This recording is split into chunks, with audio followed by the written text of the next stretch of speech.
დაკარგული ბრალდებულის სახით საქართველოს სისხლის სამართლის კოდექსის 191 მოკლის მეორე ნაწილის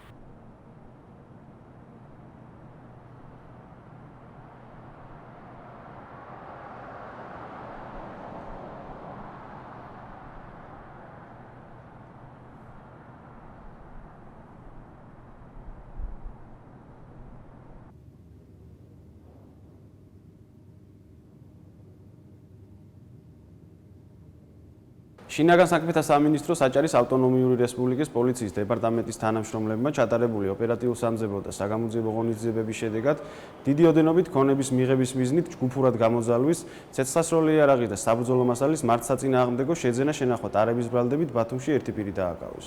გამოძიება საქართველოს სისხლის სამართლის კოდექსის 191 და 226 მუხლებით მიმდინარეობს.